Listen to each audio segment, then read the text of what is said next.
All right. We are live as far as the internet's concerned. Trudy, how are you? Yay, I'm good, Joe. Thank you. How are you? I'm doing very well, thanks. I am watching YouTube to make sure that the stream, this is, I don't know, do you do a lot of live streams and things like that? No, Yeah. this is just my first one. Awesome. Well, there's like a lot of control room stuff, right? I got to make sure we're live here on YouTube. I got to make sure we're live here on LinkedIn, which we are. Okay, so first of all, thanks everybody who is watching this live. If you are on YouTube, you can leave comments in YouTube and I will see them here. We can bring them up on the screen. It'll be lovely. If you're watching on LinkedIn, I am actively checking LinkedIn, so we'll make sure to get to your questions. My name's Joe Casabona. I'm a podcast producer and coach. I'm excited to be doing this presentation with Trudy Avery, the logo lady. Trudy, anything else you want to say about yourself? We didn't really talk about introductions. This is just a fun conversation we're having. Hi, everybody. My name's Trudy Avery, the logo lady, as Joe just said. My specialty is branding. Love branding. Everything about logos and brand and creating designs. That's me. Yes, that's better than what I said. My specialty, Sith Lords are my specialty. That's a Star Wars reference. I can't help but make them. My specialty is helping people, coaches, course creators, and authors build their authority and make money with their podcast. And today, Mohammed, thanks for being here. Hi, thanks so much. Glad you could make it. If you are in the chat, be sure to drop in, say hello, let us know where you're coming from, and of course, ask questions because we love questions. Yeah, I think that's everything. Should we get on with the presentation? Let's start the show. Alrighty. Okay, so we have a couple views here. I am going to hide Trudy and me for the time being. So we're going to be talking about branding for podcasts. The way the format works is I'll take the first couple slides, then Trudy will interject with her expertise. And I'm sure we'll have some commentary on each other's slides as we go through. So first, I want to talk to you about Friends. This is one of my favorite scenes, and this is a very popular scene from Friends, where Ross bought a couch, and he didn't want to pay the delivery fee. So he decided that it was only a few blocks away. The store was only a few blocks away from his house. He would bring the couch home himself and get it up the stairs. And then the rest of the show was basically him and his friends trying to pivot the couch to get it around this corner, and they couldn't do it. And it's because they didn't understand the positioning of the couch as it related to the stairwell. And as a result, Ross ended up cutting the couch in half to get it to his apartment before he went to return it to the store for $3 in store credit, decidedly less than what he actually paid for the couch. And the point in all of this is if you don't understand your branding and positioning for anything, including your podcast, early on, then you are going to end up losing money and definitely losing listeners, maybe not even gaining listeners. So it's really important to understand the positioning of your podcast. To further illustrate this point, I want to tell you the number of downloads I had when I sold my first podcast sponsorship. It was 0. Someone reached out to me before my show launched. They wanted to place a link on my website. I said for $99, you can sponsor the very first episode of my new podcast, How I Built It. It's the same exact audience. And he said, yes. If you go to howibuilt.it/001, you will see that sponsor's logo. That website is still working and has been updated. So he paid $99. Thanks for the like, whoever did that. He paid $99 for a link 7 years ago, and it's still paying off for him. But the point is that he wanted to reach a group of, at the time, web developers and WordPress developers, and my podcast was perfectly positioned for that. And I know what you're thinking. Yeah, right. You had to have had some sort of downloads or so you can't just get sponsors for nothing. But it's because my branding and my positioning were on point. I was already a known quantity in the WordPress space. I was starting a show in the WordPress space. And so I understood my audience. I understood my show's positioning. Because the truth is that I didn't get lucky, right? As a freelancer, I learned how to ask for what I wanted and needed. And so when this person cold outreached me for a backlink, I knew I needed some money to get the show off the ground, and I was willing to ask for it.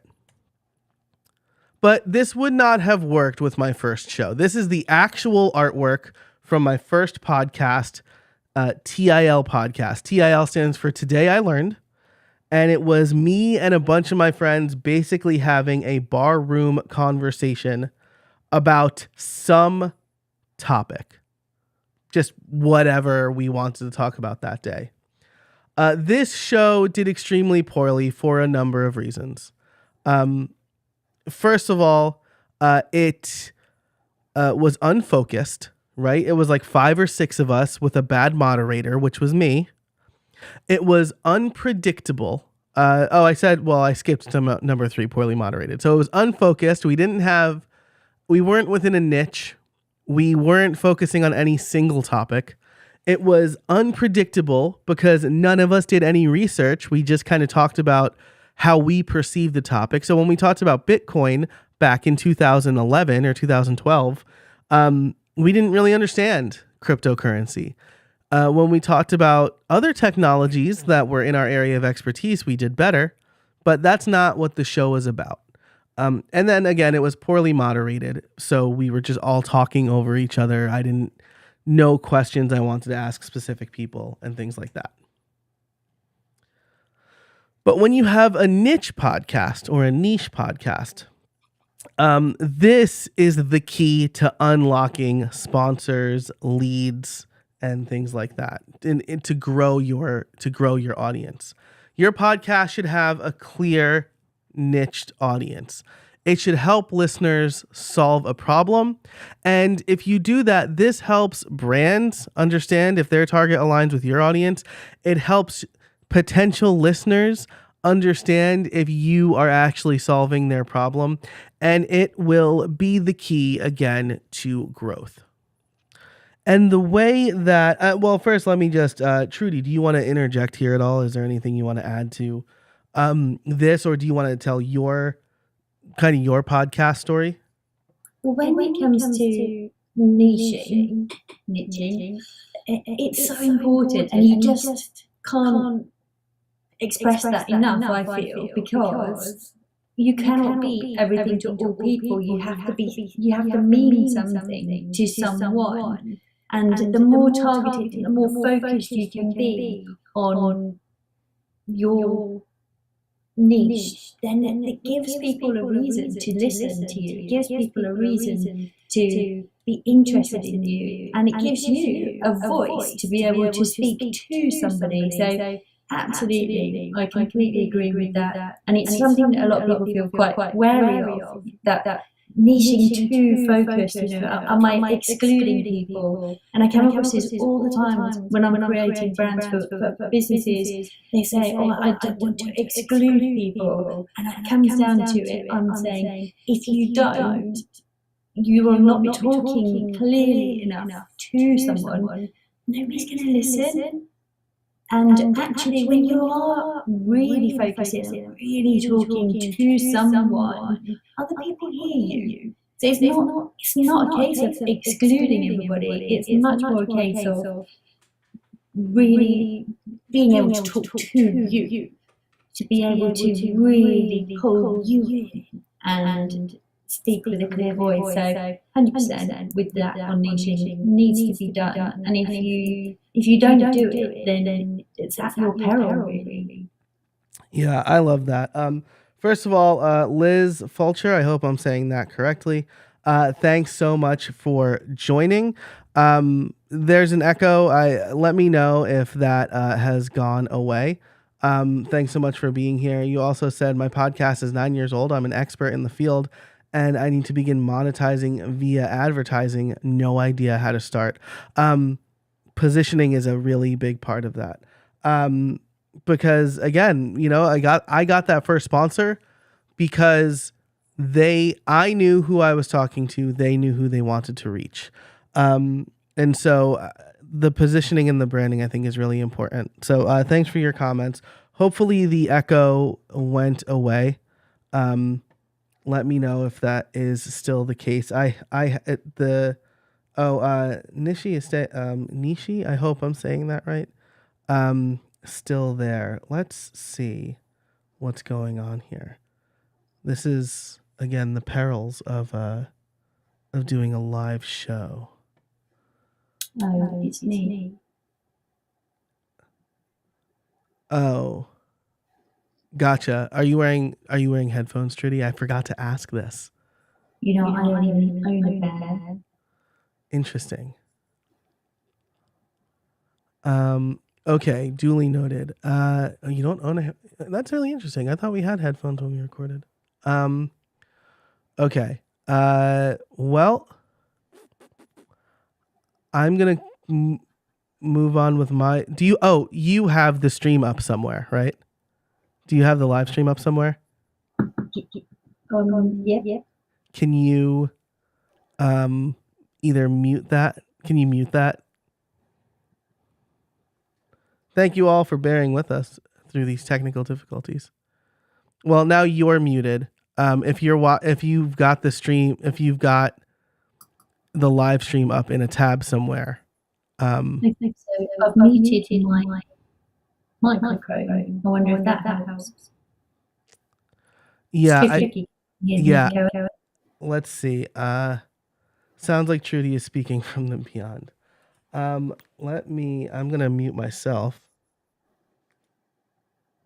and try to.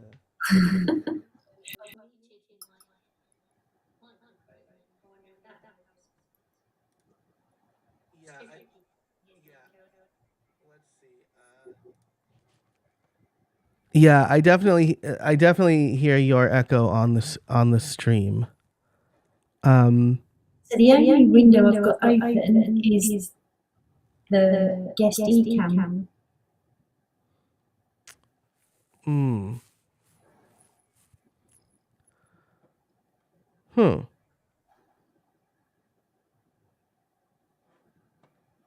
And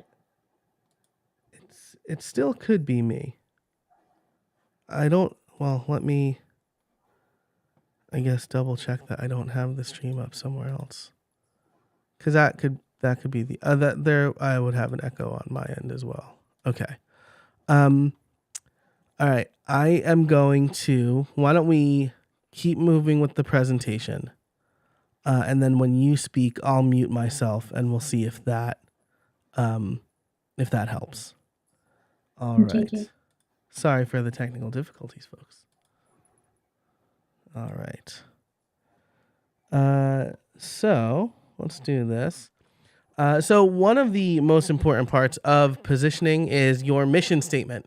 Your mission statement defines everything about your podcast and will be the guiding light behind your content and your calls to action. It will give your podcast direction, much like Spider-Man is giving this nice lady directions. So with a good mission statement, your audience is clear, your content ideas fall into place, and you have a plan to make money. Plus, your call to action is obvious. When you define your mission statement, because you know who you're talking to and what kind of content you're going to have, what you want people to do also becomes obvious. So this is the framework that I use for my mission statement. My podcast helps audience solve problem by, and then the goal of each episode. So, for example, with my podcast, The Profitable Podcaster, my mission statement is my podcast helps coaches, course creators, and authors build authority. So solve the problem of, let's say, building authority by showing them how to launch, grow, and monetize a podcast. And so because I firmly believe a podcast is a great way to deepen your relationship with an audience, this is the problem I help people solve.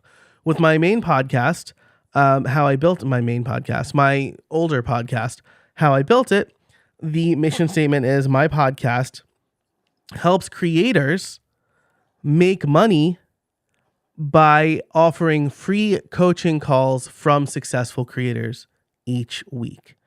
And so that is the mission statement for both of my shows. As you think about the positioning for your podcast, I would strongly recommend, even if your podcast has been going for a while, it's okay. I've changed the mission statement of my show multiple times, right? How I built it, it used to be my podcast helps WordPress developers learn how to launch a successful business by interviewing founders who have been there before them. But I've moved fully from development into the creator space. And in the last year, the number of monthly downloads for my show has grown.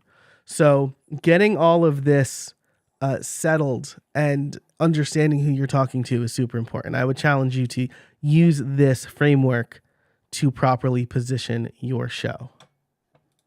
And if I can just interject, in the same way that you really need to define your target market, you also really need to define what it is that you almost want to be famous for. Because again, this is something I come across a lot with clients, and I ask them, what is it that you do? And they can do this, they can do this, they can do this and this and this. They're qualified to do all of the above.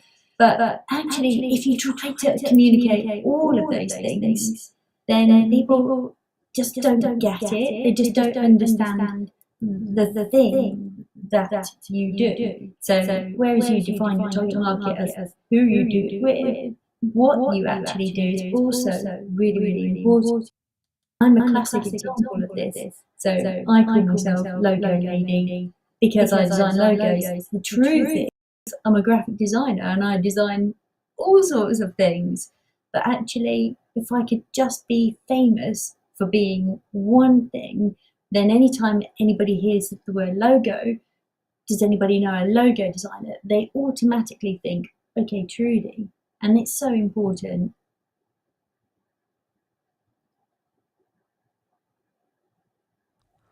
That is, I really like that point. Sorry, Trudy, I was listening and I'm trying to get rid of that echo.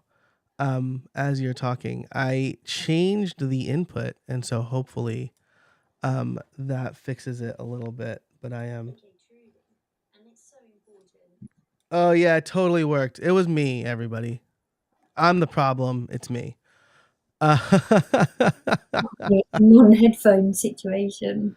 Yeah, see, that's always like I'm so ardent about that. I had I'll give you a little behind the scenes look, folks.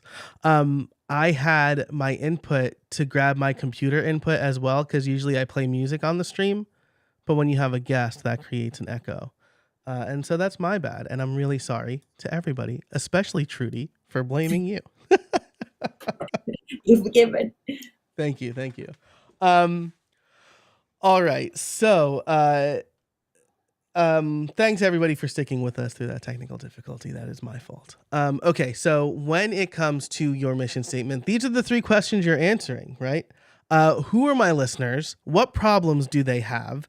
And how can I help solve that problem? And again, it's not going to apply to like the Joe Rogan Experience. It's not going to apply to true crime podcasts. It's not going to apply to fiction podcasts. But 78% of people listen to podcasts to learn something new. And so if you are digging in on that niche, right, as Trudy said earlier, right, I'm worried if I niche down too far, I'll alienate people. You want to alienate people, right? If you say like, oh, I help anybody fix their vehicle, and you're showing someone how to fix a bike, and I drive a Mustang, which I definitely don't. I drive a minivan. I have 3 small children. I'm really not going to trust that you actually know how to fix a minivan, right? But if you tell people, hey, I help people fix their minivans, great. If you tell people I help people fix their Toyota Siennas, well, now, I mean, you understand my specific issue, right? So this is really important. Who are my listeners? What problems do they have? And how can I help them solve those problems? So let's see. I'm looking in the LinkedIn chat here. Vincent, thank you. Mohammed, this is not really a WordPress live stream. I don't really do WordPress stuff anymore. If you're interested in WordPress development stuff, I would recommend checking out like wpbeginner.com for stuff like that. Okay, so now that we've got your mission statement and your positioning done, I'm going to turn it over to Trudy to talk about your brand. So where I specialise, where I come in, is very much on the, okay, so what does this brand look like? And to do that, I need to understand various things. I need to understand all about you. Who are you? What's your personality like? What are your values? What's your experience? And these all form your ethos, your values. What's your mission? And I also want to know about your customer. I want to know how old they are, what do they do for a living, what is the problem that they have, how do they need to feel about you to want to work with you. And the same for the podcast. What is it about you that really makes them want to listen to you? Now, at some sweet spot in the middle here, we have this feeling, this emotion that combines you, that connects you. And this is where your brand lives. Your brand lives in this spot of they are on your wavelength when it comes to values. The things that you really value are the things that they also really value. And the things that you believe are the things that they really believe too. And this is where we capture the brand. And visually, we've got various tools to do this. And one of those, did that? Yay, there's a slight delay. I clicked the button. And one of the tools, one of the really powerful tools we have at our disposal when we're designing our podcast covers, when we're designing our logo, when we're designing all of our marketing for our podcast, is colour. And colour plays a massive, massive role in how we feel when we look at certain brands. So, for example, navy blue. I was talking about this to a client yesterday. Navy blue is a very trustworthy colour. It's very sensible. It's very corporate, business like. We feel certain things, we know certain things when we see certain colours. Red is, well, there's a couple of sides to red. It can be either very amorous, it's the love feeling, or it's the warning sign, it's really stop, stand where you are kind of thing. And even within each color palette, so you've got your, if you were going to your deep reds, then maybe the emotion is like a luxury, powerful, seductive feel that you're creating. If you're going at the other end of the red spectrum and it's really bright and zingy, then maybe you're creating this huge energy, this motion almost of feelings, and a real I'm here, I'm standing out kind of feel. So think about your colours when you're choosing your brand colours, because I often say to people, you can't just pick colours because you like them. You can't just pick colours because it's your favourite colour. Although I would put in a caveat there that quite often when we're designing brands for ourselves, we are drawn to colours that really suit our personality. So sometimes you can pick your favourite colour and it's the right colour, but I would really urge you to dig deeper into why are you choosing that colour? Are you choosing soft, muted tones because that suits your personality? Because that really conveys your calmness. Are you choosing greens and blues because you really want to get that feeling of tranquility across, and that is the kind of person that you are? So sometimes the whole color thing is really comes from a base level, a real guttural kind of, you just know that this is right because you can feel it. But definitely worth looking into the psychology behind colors and just think, how do they make you feel? What do they convey? Because in this, as I just mentioned, this sweet spot of where your brand lives, where you make that connection with the people who are going to really love you, it comes from a place of feeling and a place of emotion. So understand how what you're putting out there visually makes people feel. And this is also the same when it comes to fonts. Hey So Trudy, can I put you on the spot really quick? no, yes, Why did you choose your brand colors? because so my values are fun, creativity, and kindness. So those are the three things that are really important to me. And my colours are bright, they're cheery, they're kind of fun, there's nothing too serious in there, there's nothing boring in there. It is real fun. And for me, the yellow is hope, the green is really kind of creative, and but it does have a calmness to it. And for me, it's very much about the creating a feeling of fun and liveliness, and not being too feminine. And yeah, that was for me just getting across my values. Nice. I like that. I as you were talking, I looked up because purple is my primary color. It's like a deeper purple, like a bluish purple. Used to symbolize creativity, royalty, femininity, spirituality, and sometimes wealth and extravagance. And it's interesting. I don't know. I'm not a psychologist, obviously, but many of my coaching clients have been women, and I don't know if that is due to the colors I picked. I just my alma mater's color is purple, and so I like that. It kind of reminds me of like a time when I was learning and also teaching, and so it like really resonated with me that way. It is a very uh, purple. I mean, again, let's you need to think about the tones and the shades of purple.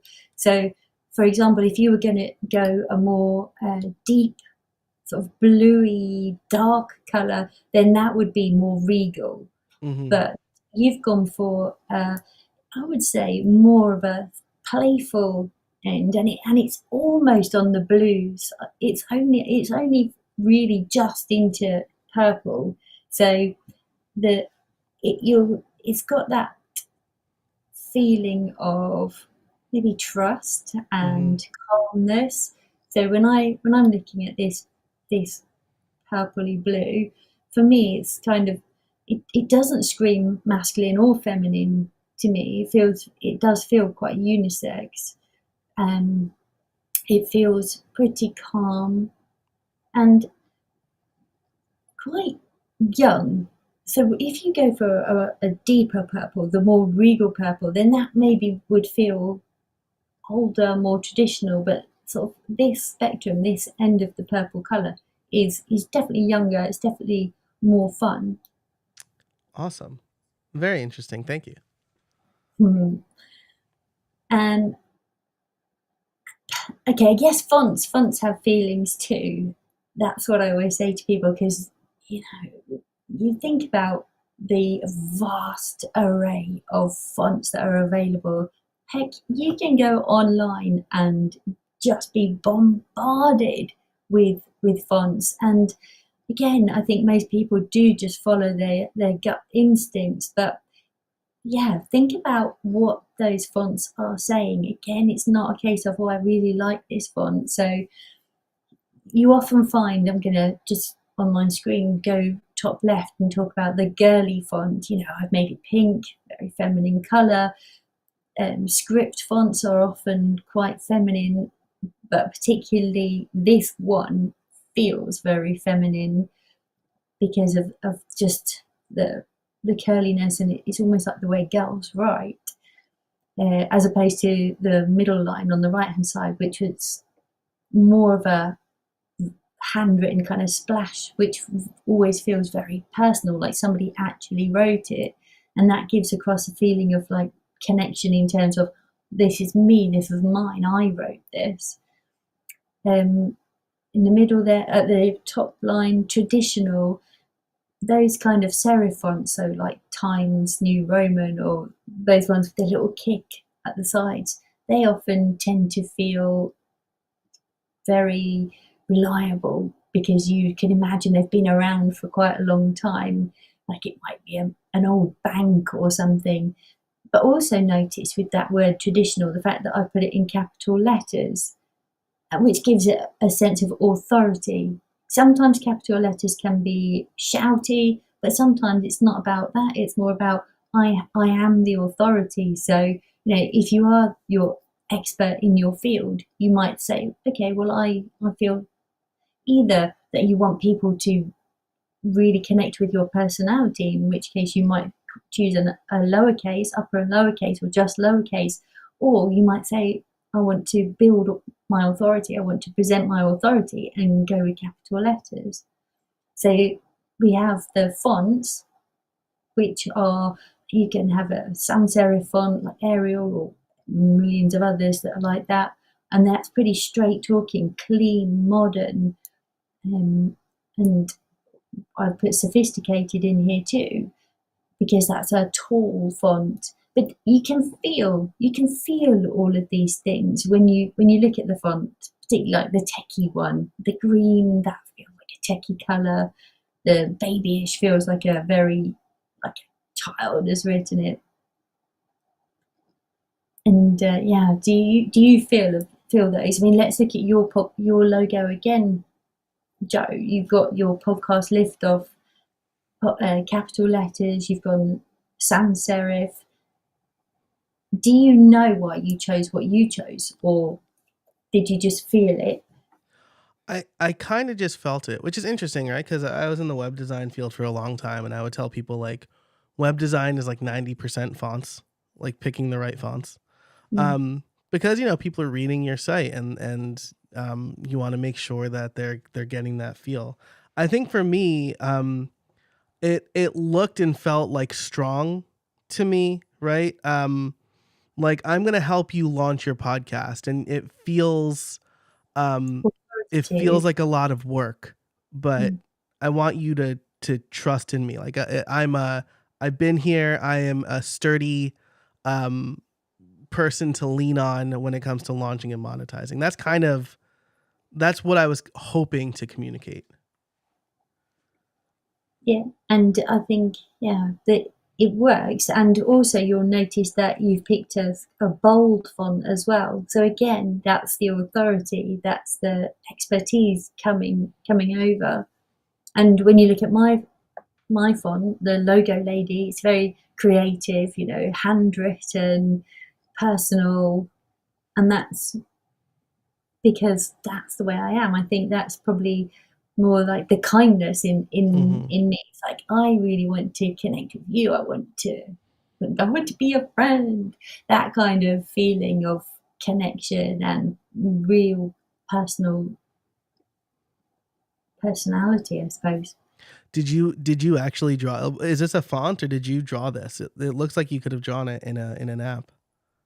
Yeah, I could have, but it is actually a font, and then I Nice, just play with things and tweak them a bit.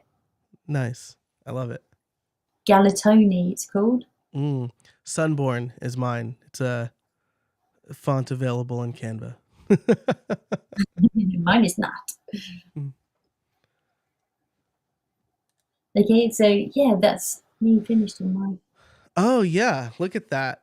So I wanna touch on this, right? Because let's say you go through. First of all, drop in the chat. Like, what is there a font that you love, or a color set that you love?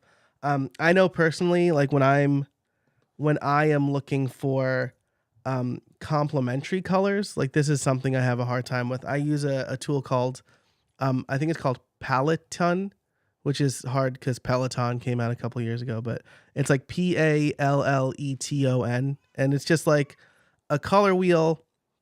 You pick a color, you put in a hex color, and it'll give you like the triad, and then like some other types of complementary colors for that, which is how I picked my complementary colors. But if you have like a color that you really like to use or a font that you love, let us know in the chat. Be super fun to see.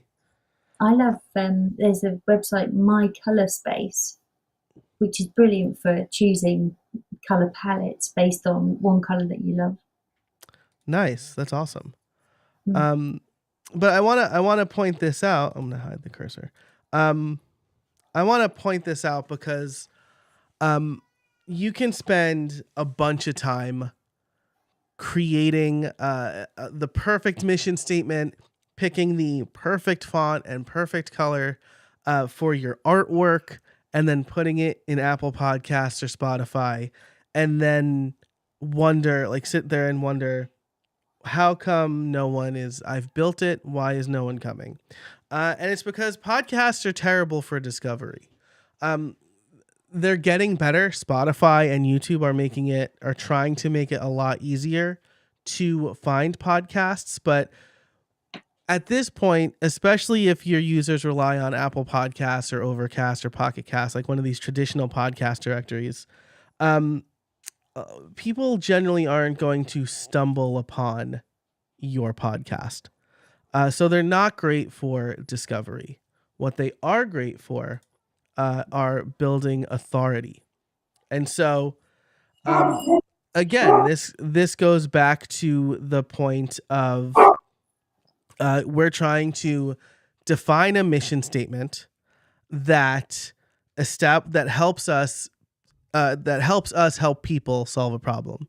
And so people are going to tune in, they're going to listen to your show, they're going to view you as an authority, and they're going to deepen the trust that you have with them.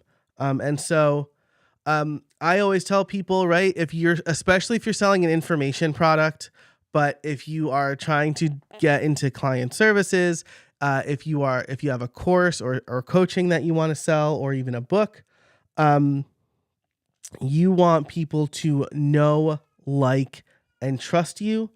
And again, a podcast is a great way to create that know, like, and trust factor. So when it comes to promoting your podcast. When it comes to getting people to listen and get more people downloading your show, you want to promote it a few different ways. You want to promote it through your newsletter. You want to promote it through social media. Social media is going to be the worst, if I'm being honest with you. Social media is going to be the worst. And you want to do podcast swaps. I think podcast swaps are a great way to grow your show because you're getting in front of lookalike audiences. Trudy has left the building. Sorry, Trudy.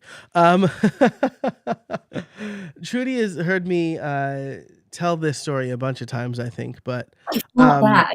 My kids just came home from school and they're like, blah, blah, blah, blah. The perils of live streaming. My it's pretty nice outside and my wife's home, so the kids are outside. My littles, my biggest is at school. Trudy has heard me tell this story a million times, I think, but when Friends, again, we're sticking with the Friends motif. When Friends first came out, they were averaging probably like 17 or 18 million views per week, right? Which is good, right? Because this was terrestrial TV. People had to be in front of their TV at a certain time to watch the show. But then they did a 2-part episode called The One with Two Parts. And they did a crossover extravaganza with other NBC shows on Thursday nights. So in the first of this 2-part episode, they had people from Mad About You, which was an already popular show on NBC. So like Helen Hunt and her co-star showed up at Central Perk and confused Phoebe for Ursula because Lisa Kudrow played both of them and their twin sisters. And so that helped, right? Because Mad About You fans were like, oh, well, I'll check this out. Like if people from the show I like are on it. And then in the second part, Rachel hurts her ankle. They have to go to the hospital. And the 2 young doctors that help them are George Clooney and Noah Weil, who were starring in ER, which was, again, a huge hit of a show. It was new, but it was already a hit. And there was a lot of crossover there because it was about young 20-somethings living in big cities, trying to live their life the best they can, right? With dating and work and trouble.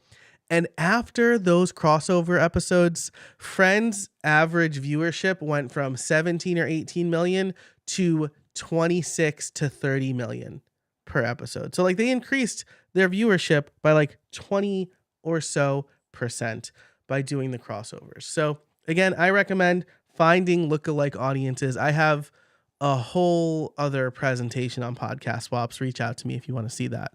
And then the last thing I'll say here is you got to have a good call to action, right? You want people listening to your show to take action. It needs to be super clear. And it needs to be an action that you want your listeners to take, right? What you need to remember with podcasts, with people who listen to podcasts, is they're doing something else. 50% listen on their commute. 40% listen to podcasts while working out. 36% of people listen to podcasts while cooking or baking. And so they're not fully paying attention, which means if you ask them to do too many things, they're going to do none of those things. So again, I recommend having one super clear call to action. I think join my mailing list is the best, but I do have a couple of examples of what could work here for you. So first of all, a good call to action is singular, clear, and easy to complete. It could be join my mailing list. Hey, I have this free resource based on what we talked about today. Head on over to blah, blah, blah /subscribe to sign up for my mailing list. It could also be check out the show notes. If it's going to be check out the show notes, it should be relevant, right? Hey, I just talked about my 5 favorite books to help podcasters understand business. I'm going to link them in the show notes. You can head over to howibuiltdiet/313 or whatever. It could be write in and ask a question at your email address, or it could be share with a friend. But you got to make sure that if you're telling them to share with a friend, don't just be like in whatever podcast app. Have a URL. Podlink makes it really easy. I think it's pod.link. For you to have easily shareable URLs for your podcast. A bad call to action is going to be too many and how to do it is not clear or easy. So like rate and review us on iTunes is a bad call to action because it's not iTunes anymore. And only like 26 to 30% of podcast listeners even use Apple Podcasts. So rate and review us on iTunes and subscribe wherever, in whatever podcast player you use. People are probably already subscribed. Most people are subscribed at this point. And check out Thing. The link is in the show notes. And join my mailing list and share with a friend. People are going to get overwhelmed if you tell them to do too many things and it's not clear. You want to make it as easy as possible for them. And in fact, Trudy and I both have examples of call to action for you folks, right? So we both have a special offer if you want to improve your podcast branding and positioning. Trudy, would you like to go first here? Yep, thank you, Joe. So my call to action for you guys, if you want to really step up your branding, if you want to create something amazing for you to put out there to really attract the right kind of listeners that you want to listen to your show, then I can help you with that. And I would love with 2 different packages, but the first one is about creating the right podcast cover. So within that would be the logo, but the look and feel of your show as it appears in iTunes, Apple Podcasts, wherever they see it. Or the silver package goes a lot deeper than that. And we look at not just the podcast artwork, but how you then market the show. So how does it look when you do put stuff out on social media? How does it look when you do send out emails? How does it look across a broad range of different media? So check out my website. This link here will take you through to this offer, and it will then list out all the things that you get within each package. And this is only available to you if you're going into this offer. Awesome. And I'll be sure to drop both of these links in the chat/comments across all platforms once we open it up for Q&A. For me, I have a podcast growth audit. So you can get it. It's usually $360. You can get it for $99 as a special offer. This helps me understand your problems, but it's also real feedback. It's going to be a recorded video I give to you. And what I do is I go through my 7-point growth framework. So you will get, I'll audit all of the directories that your podcast is in to make sure that it's everywhere so people can discover it. I will review your title and description of your podcast as well as your artwork. Though if Trudy did your artwork, I don't have to worry about that. I will review the episode titles and descriptions to make sure that they are optimized for growth, discovery, and SEO. And I will also give you 5 podcasts that you could swap with. So the shows and how to reach out to them. And finally, I will listen to your intro and call to action and give you some advice on how you can improve the format of your show. So you get a lot for $99. Yeah. And so definitely check it out. It's over at podcastliftoff.com/offer. I will put both of those in the comments/chat. And you'll get, if you signed up for this and you're not just watching the stream right now, you can sign up in the link in the description if you are just watching the stream. But you'll also get a link to the replay as well as these resources. So with that, why don't we open it up for questions?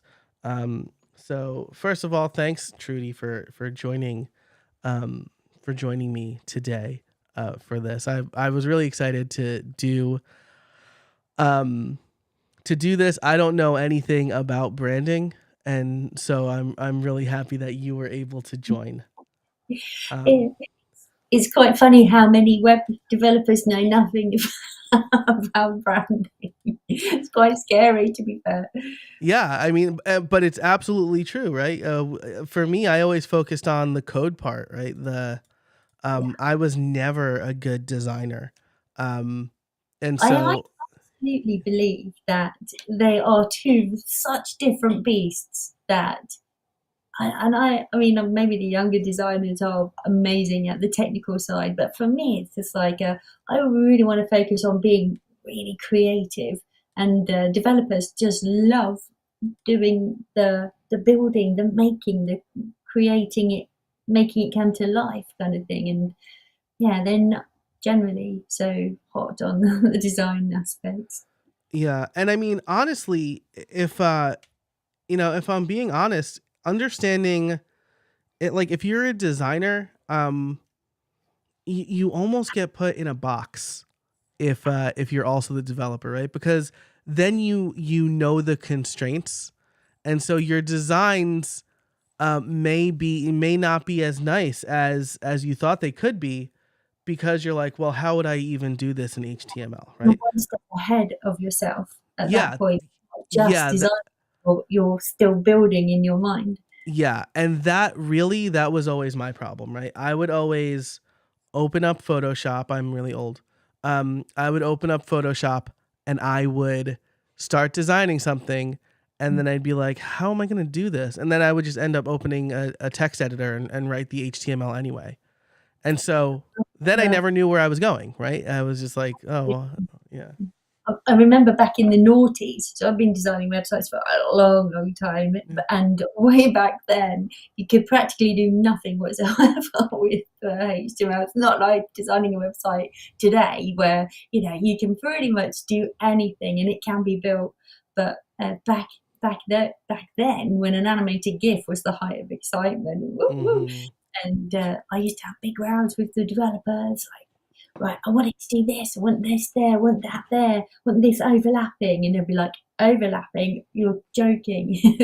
We don't do overlapping. And I'm like, oh, it's got to be here, got to be that. And technology has just come on so much. But yeah, pretty much we always figured it out from my very limited knowledge of how to build a website, and their keenness to do what I asked them. We always pretty much worked it out.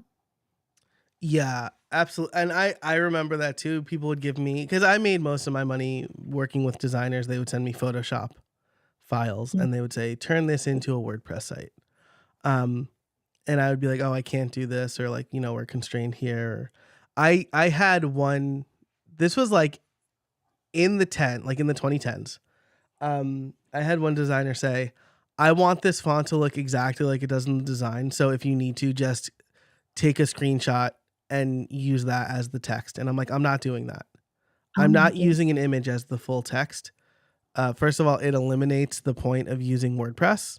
Second of all, it's not accessible. So if that's really a constraint, then I am not the right developer for you. Um, and he There ended was up relenting. a lot of learning on both sides, I think, in Yeah, terms of what was search engine friendly and what was practical. yeah. And And this was before, like, what was it? Typekit? Is that the one that got bought by Adobe and Google Fonts? Um, you know, web designers these days have it so easy, or whatever. But like, it's true. they so Yeah. do. Yep. So as far as questions go, I'm watching the chat, so we'll stay here for a few more minutes. If you have any questions for Trudy or me about branding and positioning, Trudy, one question for you is, um, how often, like, if you know that your original brand isn't working, when is it time to rebrand? Is it possible to rebrand too much? So I guess it's a two-part question. Yeah, and it's a two-part answer, really. So when somebody comes to me and say, I want to rebrand, the first question I'm going to ask you is why? Because there are good reasons and there are bad reasons to rebrand. There's a good reason would be, I've changed my subject offering, I've changed my audience. Something is vastly different about the kind of people I want to appeal to, or the type of business that I am. It's, if you've changed and you want to leave behind something about the old brand, then it's time to rebrand. A bad reason to want to rebrand is, oh, I'm bored of this, or my competitors rebranded. It's and sometimes it's not a question of like, oh, I want something completely different. Sometimes it's more of a, I want to freshen this up. It's not that I want to lose all that brand equity that I have, that I've built up over X amount of years, but I just need to move with the times, do something more modern. So sometimes it's a case of, yeah, let's stop that there, put that aside and create something brand new that will really relaunch you. And sometimes it's a case of, let's progress what you have, move it forward, make it more now, make it more appropriate. Yeah, I like that a lot. The board part really resonates with me, right? Because this is like, again, every freelance web designer, right? Or maybe not just web designer, but like it would get real slow in like December, January, right? And so that was like redesign season for all of us. Oh, I'm just gonna play with my site and like redesign it, maybe pick a new theme, whatever. So but that's really important, right? Because like what you change on your website affects the user experience. If the user knows to go here to always find this one resource and then you change everything, right, and that's going to negatively impact. um But when I was talking about brand equity, oh, this could be in the shape of your brand colors. This could be in the shape of your brand font. And people start, once they see you again and again and again, they start to recognize those features. So for me, it's this green color. And for various brands, they have their own colors. So IKEA, when you see a sign that's blue and yellow, you have IKEA, right? yeah, yes, Just checking. yeah, It's not a European thing, but don't you? You know that from a way off, even if you haven't got your glasses on and you can't see the writing, you still know that that's IKEA because you recognise that blue and that yellow, and it's the same with fonts and the colours. You just, even when, like, Coca-Cola is the most recognisable brand in the world, even in countries that are completely illiterate. They can't read the words Coca-Cola. They don't need to. They recognise it. They recognise that font. And all of this builds trust. Recognition builds trust. It builds familiarity. It builds almost friendship, if not the right word, but like and trust somebody who you see over and over and over again. You build a relationship with them. And that is branding. That is what branding does. It builds relationships and trust. yeah. It's really interesting you mentioned Coca-Cola because Pepsi like just redesigned their logo. I don't know if you saw this. No, I haven't seen this one yet. Yeah, so I guess, is Pepsi okay? First, I'll ask. I don't know if that's a joke in the UK, but it's always like people here ask. Oh, there we go. Yeah, people always ask in restaurants, right? I'll have a Coke, and it's always like, is Pepsi okay? Um, so they just redesigned their logo, and I'm wondering. First of all, I didn't realize how often they really redesigned their like canonical logo. Um, I guess in my head it was always like the 87 to 97 one. But like, I mean, looking at the 08 to 22, like, of course, that's like on everything now. So it's just funny. Um, when I saw that they redesigned it, I immediately thought of like the 87 to 97 logo and not like the most recent logo. Yeah, it's interesting how brands do progress. I mean, this one has changed not so much since 1950, Mm-hmm. but you could see that before that they were trying to be a rip-off of Coca-Cola. That was Yeah. and then they've decided, actually, we'll go our own way and do our own thing. And then since then, it's been more tweaks than right back to the drawing board. Yeah. So, and that's what I was talking about brand progression, really. So it's not a cut cut it off, start again from the ground up. It's very much a, okay, well, what how do we move with the times? What is a perception of us now? What is our marketplace looking like? What do our customers expect from us, and reevaluation of where you sit. And I think the 2008 2022 one got blasted a lot for looking like somebody's like a I guess the t-shirt and the trousers of somebody Mm. whose bum's hanging out. Like Oh, that's right. I forgot about that. I think maybe they decided actually they've had enough of everybody taking the mic. Yeah, that's funny. Um, I totally forgot about that. Um, Mm. But I'm so not sure about the new typeface. yeah, it's really that's really interesting to me. I was also just looking at the Coca-Cola logo, and that like really hasn't changed very much in 130 years or whatever. Um, No, Coca-Cola and with the what's the beer? Oh gosh, I can see the can. It's a white can, um, but you just say beer, like an American beer, or Stella Artois. Do you have oh Stella? yeah, Stella Artois, yeah, yeah, So that logo hasn't changed either. For like that's for one of the closest to the original logos ever from 1860 or something ridiculous. yeah. So some So some stand the test of time, and they don't need to change.